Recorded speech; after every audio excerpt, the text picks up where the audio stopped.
Hi అండి. Welcome to Karthika foods. ఈరోజు మనం జున్ను ఎలా ప్రిపేర్ చేసుకోవాలో చూసేద్దామండి.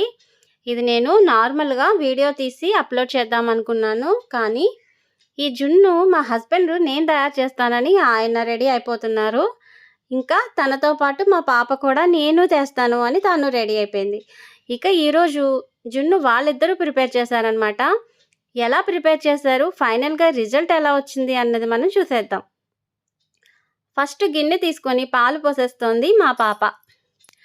దాంట్లో 3 గ్లాసులు పాలు పోస్తున్నారండి. ఒక 3 గ్లాస్ పాలు పోసిన తర్వాత దాంట్లోకి మనం బెల్లం కూడా వేసుకోవాలని పక్కనే కట్ చేసి పెట్టేసుకున్నారనమాట. ఇప్పుడు దాంట్లో హాయ్ చెప్పేస్తోంది తను. బెల్లం వేసేస్తోంది. చిన్న చేతులు కదండి, చాలా సేపు పడుతుంది. మా ఆయన వేద్దామంటే వెయ్యనివ్వదు, తనే వెయ్యాలంటుంది. మొత్తానికి బెల్లం తనే మొత్తం వేసిందనమాట. అన్నీ తనే ప్రిపేర్ చేశాను అని చెప్పడానికి అన్నిట్లోకి దూరిపోతుందనమాట. మొత్తానికి బెల్లం వేసింది. బెల్లం ఎంత వేశారన్నది నేను మీకు చెప్తానండి. ఒక కప్పు ఉంది, ఆ కప్పు నిండా వేసి ఇంకొక హాఫ్ వేశారనమాట. అది మీకు తర్వాత చూపిస్తాను. అదిగో ఆయన చేతిలో కప్పు ఉంది కదా, దాంతో 1.5 కప్పు బెల్లం వేశారు. ఇప్పుడు కొంచెం పంచదార, హాఫ్ కప్పు పంచదార వేసేస్తున్నారు. బెల్లం పంచదార వేసిన తర్వాత బాగా కలిపేస్తోంది మా పాప. మళ్ళీ మధ్య మధ్యలో హాయ్ చెప్తూ వాళ్ళ డాడీతో కబుర్లు చెప్తూ పని కానిచ్చేస్తోందనమాట. బాగా కలిపేసింది. కానీ ఇది మనం స్పూన్తో కలిపేస్తే అయిపోదు కదండి, అది చేతితో కూడా కలపాలి. తర్వాత ఆయన తీసుకుని బెల్లం ముక్కలు ముక్కలుగా ఉండిపోతుంది కదా, ఆయన బాగా కలుపుతున్నారనమాట.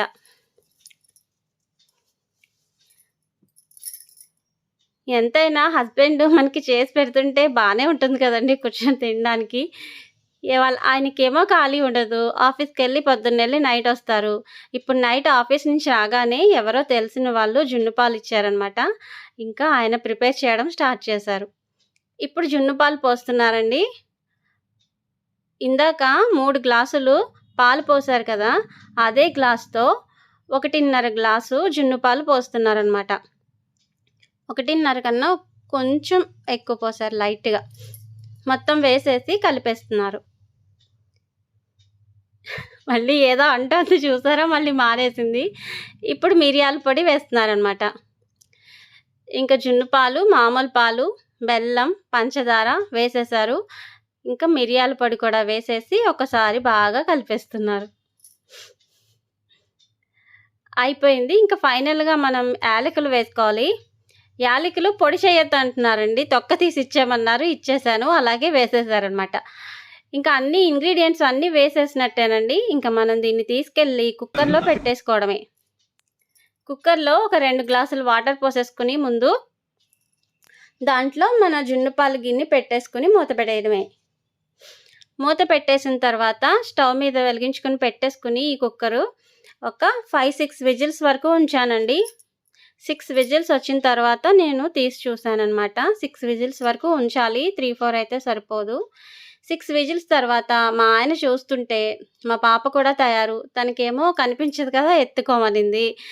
చూస్తున్నారనమాట తీసి. చూద్దాం మనం కూడా ఎలా తయారు చేశారు వీళ్ళిద్దరూ కలిసి. అదిగోనండి, అలా రెడీ అయిపోయింది జున్ను. బాగానే ఉన్నట్టు కనిపిస్తోంది కదా. చూస్తున్నారు, చూద్దాం చూడండి. భలే బాగుందండి, స్మూత్గా, మెత్తగా, గట్టిగా, అలా భలే బాగుంది. మంచి టేస్ట్గా వచ్చినట్టు అనిపిస్తోంది.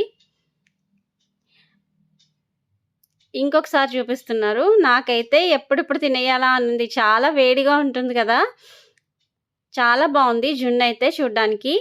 మనం టేస్ట్ కూడా కొంచెం చల్లారిన తర్వాత చూసేద్దాం. కానీ వేడిగా తిన్నా కూడా చాలా బాగుంటుందండి జున్ను.